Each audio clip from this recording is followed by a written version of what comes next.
Flickering lamplight, glossy fingertips.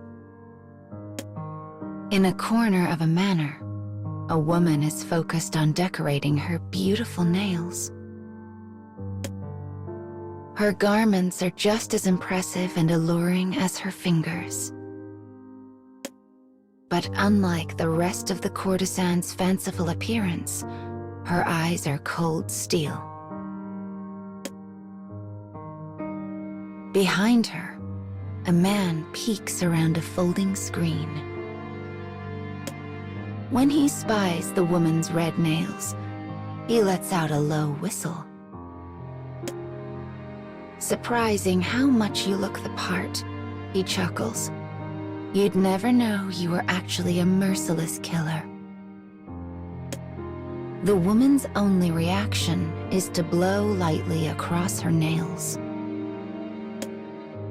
But he is correct. She is an assassin pledged in loyalty to a great lord. Her courtesan's dress is a disguise to deceive her latest target. The bemused man has been tasked with leading her to the object of her work. She has been ordered to find the commander of an army set in opposition to her lord. The commander has a well-deserved reputation for both lewdness and depravity. Her task this night is to end his life by whatever means necessary. The woman and man exchange a few brief words, confirming the outline of their plan. In the dark of night, the wheels of a bloody scheme slowly begin to turn.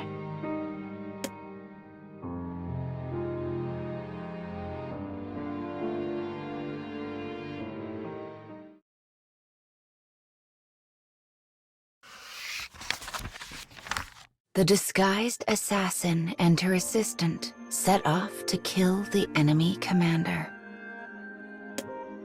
As she had been asked for directly by a man of such high rank, it is a simple thing for them to leave the pleasure district.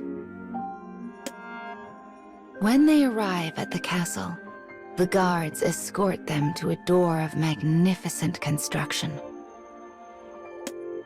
Once there, they forbid the man from going any further. They then turn their gazes to the woman, not even attempting to hide their lust. "Do well," says the man before he vanishes back down the hall. "Do very well indeed." The woman is brought into an inner room. The commander looks her up and down, a prurient smile smeared across his face. "I have been waiting for you," he murmurs. Before another moment can pass, the guards grab the woman and bind her. Though her freedom of movement has been stolen, she continues gazing at the commander with a cool, almost bored expression. His only response is to bellow with laughter. My, he cries. It seems even the most infamous of demons is nothing but a child once robbed of her mettle. He wipes a thin line of spit from his mouth before continuing. "Oh yes, my dear. I know all about your plan. Your little friend was happy to tell all he knew in exchange for some of my gold." It's betrayal then, she thinks. Betrayal for coin. But this truth is cold comfort, for she is now alone and forsaken in the heart of her enemy's territory.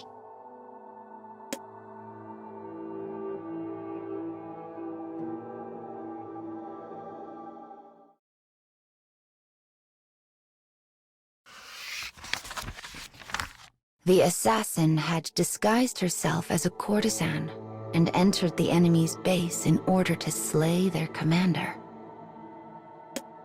But the work of a treacherous spy now finds her bound in front of her would-be target. The commander leers at his assassin with scorn. His face expands into a grin. "You came here disguised as a courtesan," he says. "Perhaps it's time you served that purpose." He looks at the guards as he says this, and they respond eagerly. But then, a faint shadow of surprise moves across his face. There is a slight sound, almost a whistle, and then an utter, perfect silence. A single hairpin juts out from the commander's forehead. The man crumples to the ground with a soft thud. In the same moment, the rope binding the woman's wrists falls to the floor in 2 neat pieces. Panicked, the guards draw their swords, but they have been a step behind all along. The woman allowed herself to be bound in order to lower their defenses and reduce the number of enemies present. And she made sure her carefully filed nails were sharp enough to sever any rope. Nothing had been left to chance. Slowly, so slowly, she raises her hands and extends the fingers. Her polished red nails are the talons of some great and terrible beast. And when the alarm drum finally sounds and guards come swarming into the room, all they find is a woman drenched in blood.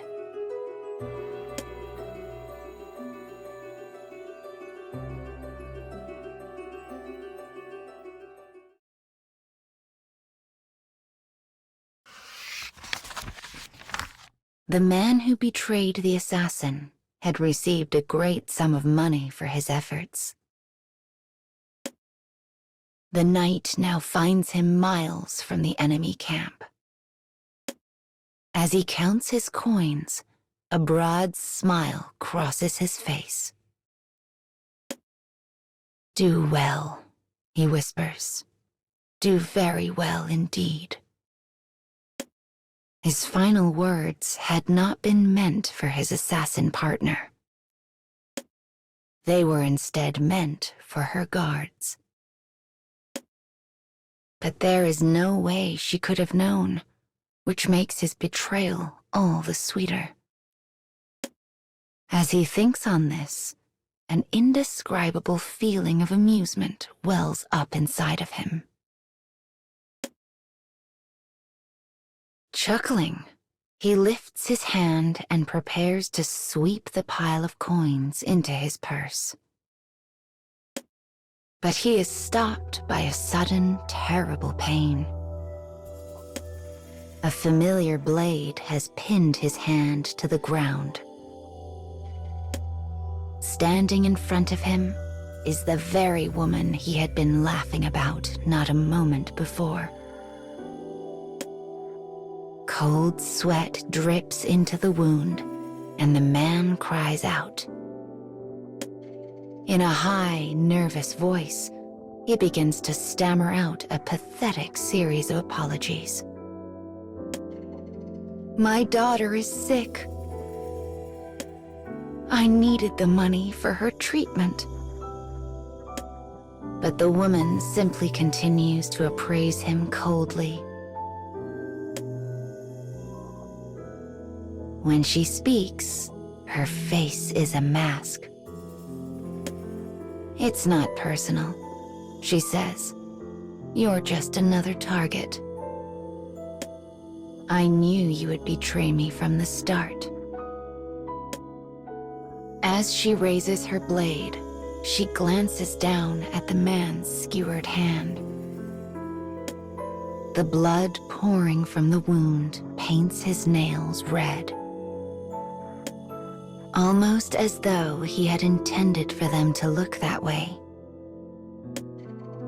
The woman stares at them for a moment before uttering the last words the spy would ever hear. Those don't suit you at all.